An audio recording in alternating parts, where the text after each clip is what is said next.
We all love to talk and debate about cameras and lenses and even gimbals, drones, camera bags, but what often gets overlooked when assembling video gear and deciding what to buy are the essential accessories that need a permanent spot in your camera bag or gear cupboard.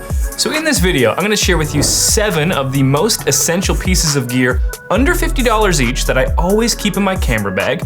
The type of gear that won't get any shine, but you'll be glad you have it when you need it because it might just save the day. Let's dive in.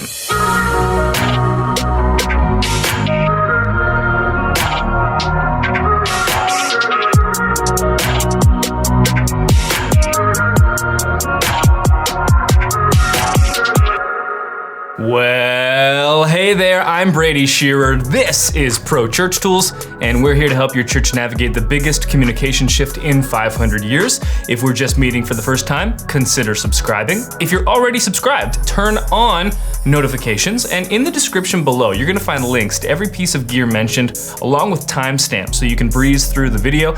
If you're the type of person that appreciates those extra thoughtful additions in a YouTube video, would you also be the type of person that clicks thumbs up on this video? Because it does make a difference. And you know, we're putting in a lot of work on these, so thanks, I appreciate you. Now, for this rundown, I'm gonna rank these accessories in order of importance. We'll start with number 1, but before we get to that, I've gotta give an honorable mention to gaff tape. Now, ironically, I just ran out, so I don't have any to show you here, but the roll I like to keep in my camera bags is this mini roll. It's only 1 inch wide, so it fits easily in any bag. They're about $7 each, and gaff tape really has unlimited uses, and that's because it holds very tight when applied, but it's easy to remove, which is why it's so useful when you're shooting on location or anywhere that's not a permanent video studio. Okay, let's now move through the 7 accessories that have a permanent home in my camera bag because they're just so useful. We'll start with the most important, holding down the top spot. It's my lens cleaning kit. Now, this specific kit, I don't even believe I paid for it. It came with a camera purchase I made, if I recall, as a bonus accessory. It's the Sensei Optics Care and Cleaning Kit, coming in at $15.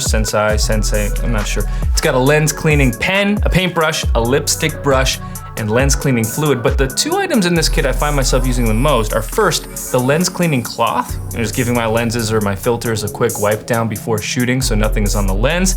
And the bulb air blower. This has saved me so many times when there's just that speck of dust on my camera sensor, you know, especially when we're shooting with our drone, the Inspire 2, we're changing lenses out. In between every change, we're using this air blower to clean that sensor. This kit is a lifesaver. Without it, you end up with photos like this where particles get on your sensor. And if you're shooting video, that can be near impossible to clean up in post. Item number 2 is a multi-tool. Now this is the wooden camera multi-tool. It's $25, and these come in handy so often when you need to change out a base plate or unscrew a mount.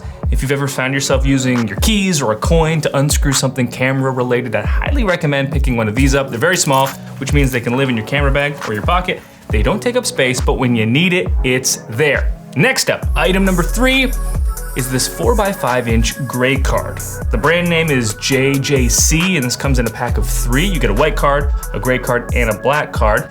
The kit costs $9. Now, I didn't need the white and black card, so I just kept the gray card. And again, it's small, so it can live in my bag permanently. Now, you might be wondering, what is this for? Well, a gray card is an invaluable tool for setting white balance, especially if you're shooting with a less capable camera or you need to turn around a video really quickly. So here's how it works. This is an 18% neutral gray card, and it acts as sort of an anchor in your scene for setting white balance. So here's how I'd use it in a shot like this. I'd hit record on my camera and then hold this gray card in front of my face like that. Now I have a couple of different options. First, I can set a custom white balance in my camera by targeting this gray card. And every camera sets white balance differently, so make sure to look up your specific make and model on how to do this. But basically, my camera knows what the shade of 18% neutral gray is supposed to look like. So if I target this gray card, it will adjust and set a custom white balance so to ensure this gray looks gray as it should. And if this gray is accurate, the rest of the scene will be accurate. And the reason I hold it over my face is because I'm the subject of this frame, so it's most important that my face and skin tones are as accurate as possible. Another option is to do this in post and adjust your white balance in your video editor. Now, if you're not shooting RAW or in a high quality video codec, this can degrade your image because you're shifting the colors after you've already recorded them. So I would recommend doing this in camera, but when you do this correctly, especially in shots with people like a talking head shot similar to this one, where the skin tones need to be precise, this tiny gray card can mean the difference between a great looking shot and an awful one. And again, if you're shooting with a cheaper, less capable camera, this tool can help you make the most of what you have, and it costs $9. All right, tool number 4, it's the Pelican 1920 LED flashlight. It's $32, runs on a pair of AAA batteries, and it has 2 output modes. The first one is bright. The second one is crazy bright. Seriously, it's very small. It gets a permanent home in my bag, and I've had need for a flashlight in so many different instances on shoots, you know, when working late into the night, when trying to see into some tight spot where the light's just not hitting, and of course, you can use your phone for this, but what's great about this flashlight is when you need to use your hands and you don't have a headlight or a headlamp handy, rather, you don't want to put a headlamp on, you can just pop this into your mouth. All right, and you still have both hands, which you can't do with a phone. Number 5, BongoTies. Now you can get a pack of 10 of these for $7, and I use these for cable management. Without these, cables get out of control, and the cable drawer, well, it just descends into chaos. Or when you need a cable from your bag and they're not organized, you reach in, you pull one cable out, it brings 5 others with it. And personally, I prefer the BongoTies over the Velcro straps.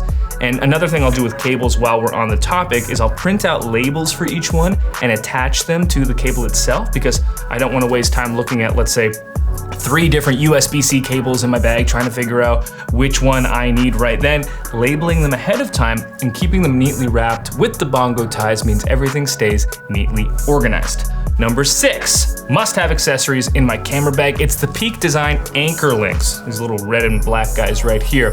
$20 for a pack of 4, and you'll see these anchors on so much of my camera gear because they're tiny and they don't take up too much space, so they can stay on the gear permanently, and they allow for a universal mounting system for all the gear that I own. So for example, I'll put a pair of anchors on each of my cameras, so no matter what camera I'm shooting with, I can quickly attach and detach the body from my strap, though that is more difficult when I'm talking and reading off a teleprompter. Lastly, number 7, the SmallRig camera cage. They have these for every size of camera, every type of camera. This is for the A7S III, costs $44. And the reason the camera cage is so useful is because it opens up a world of possibilities for rigging out your camera and adding different attachments and accessories.